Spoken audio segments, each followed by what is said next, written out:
No começo da noite de ontem, o advogado e amigo do presidente Lula, Cristiano Zanin, foi aprovado no Senado como ministro do Supremo Tribunal Federal. O Senado aprovou na noite de quarta-feira, por 58 votos a 18, a indicação de Cristiano Zanin, de 47 anos, como novo ministro do Supremo Tribunal Federal.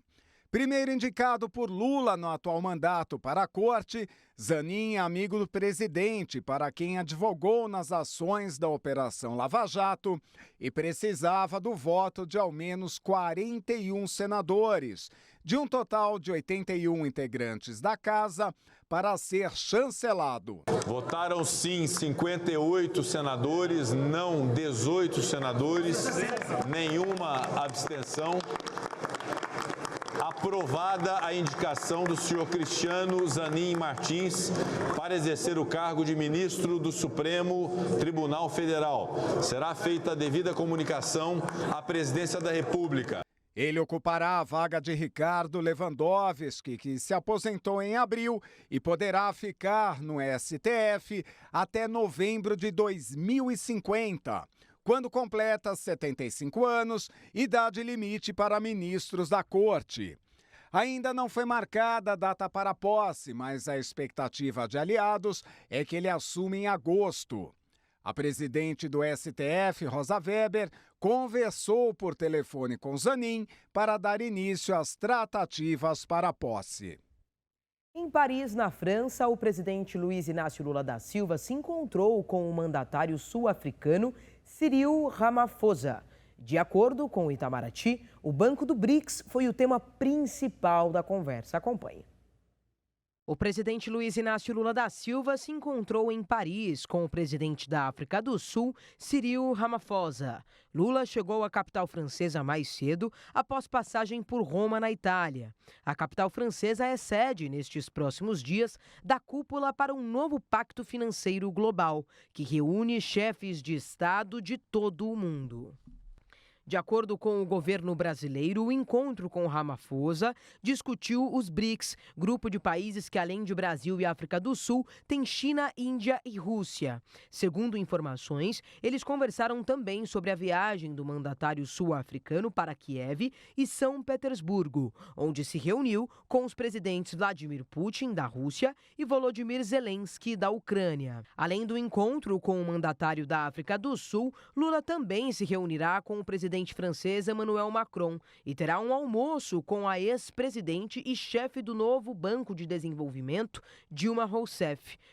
Por fim, o mandatário ainda discursará em um evento musical que terá atrações globais, como a cantora norte-americana Billie Eilish. Segundo Lula, o convite foi feito pelo músico inglês Chris Martin, vocalista da banda Coldplay. De acordo com o Palácio do Planalto, a viagem de Lula a Paris encerra um período de 7 anos sem visitas oficiais de um presidente brasileiro à França. O Senado aprovou nesta quarta-feira, por 57 votos a 17, o texto da nova regra fiscal chamada de arcabouço. O projeto retornará à Câmara para mais uma rodada de votação. Isso porque a proposta sofreu alterações no Senado. Durante a manhã, o texto já havia sido aprovado na Comissão de Assuntos Econômicos da Casa. A proposta, que vai substituir o teto de gastos, estabelece um piso para crescimento das despesas públicas, que só poderá subir se também houver aumento da receita. O objetivo é estabilizar a diferença entre a dívida do governo e o crescimento econômico. A norma autoriza o aumento das despesas acima da inflação. Na Câmara, o texto aprovado previa um novo cálculo de correção e a aplicação do novo marco fiscal ao montante destinado ao fundo do DF. Os senadores retiraram os trechos. De acordo com a instituição fiscal, independente do Senado, o impacto potencial da mudança na regra de correção dos recursos do fundo poderia variar de 1,4 bilhão a 9,6 bilhões. O relator, o senador Omar Aziz, incluiu no projeto um trecho que, na prática, preserva até 40 bilhões de despesas em 2024. O senador não mexeu no período da inflação, considerado para corrigir as despesas federais, que será de 12 meses anteriores até junho, e não a projeção para todo o ano, de janeiro até o fim de dezembro, como propôs o governo inicialmente. O presidente Lula está inconformado. O presidente disse que o diretor do Banco Central, Roberto Campos Neto, joga contra a economia brasileira, após o Comitê de Política Monetária manter a taxa básica de juros em 13,75%. Lula está em viagem na Europa, onde cumpre agenda na Itália e na França. O petista já se encontrou com o Papa Francisco e com a primeira-ministra italiana, Giorgia Meloni. Ao ser questionado sobre a manutenção da taxa de juros no Brasil, Lula voltou a criticar Campos Neto. O presidente afirmou que é irracional o patamar estipulado pelo Banco Central. Trata do governo ficar brigando com o Banco Central. Quem está brigando com o Banco Central hoje é a sociedade brasileira, porque é irracional o que está acontecendo no Brasil. Você tem uma taxa de juros de 13,75 com a inflação de 5. Ou seja, cada vez que reduz meia inflação, aumenta o juro real no país. O petista disse ainda que está cobrando dos senadores para que verifiquem se Campos Neto está cumprindo com a legislação, por causa da autonomia do Banco Central. Eu acho que esse cidadão joga contra a economia brasileira. Ele não tem explicação. Não existe explicação aceitável porque a taxa de juros está 13,75. Não existe. Em comunicado, o Copom disse que a decisão de manter a taxa de juros em 13,75% vem surtindo efeito para controle da inflação. O comitê afirmou que o momento é de paciência e serenidade. A expectativa do mercado é que a taxa de juros comece a cair a partir de agosto. No entanto, a nota da reunião do Copom desta quarta-feira não deu nenhuma indicativa para que isso aconteça.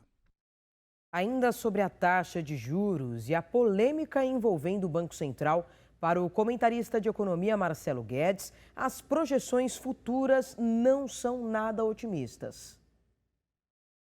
Estamos com essa taxa há 10 meses. Em agosto, agora, vai completar um ano. O que chamou a atenção do mercado em relação à divulgação da ata do Banco Central na data de ontem? O mercado tinha um consenso que a taxa de juros se manteria em 13,75%. Mas era um consenso que o Banco Central mostraria uma sinalização que no próximo comitê, que deve ocorrer em agosto próximo, o Banco Central iniciaria o movimento de redução na taxa de juros. Acontece que foi mantida conforme esperado, mas ele não demonstrou essa percepção para o mercado, muito pelo contrário. O Banco Central se demonstra muito atento, muito cauteloso com a inflação, demonstrando sinais o quê? Que existe um consenso que a inflação do segundo semestre vai ser maior do que a do primeiro semestre, maior do que o esperado.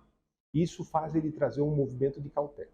Agora vamos entender o que seria essa inflação maior do que o esperado. Primeiramente, não é consumo de família, não é economia aquecida, não é alta demanda. A gente sabe que muito pelo contrário.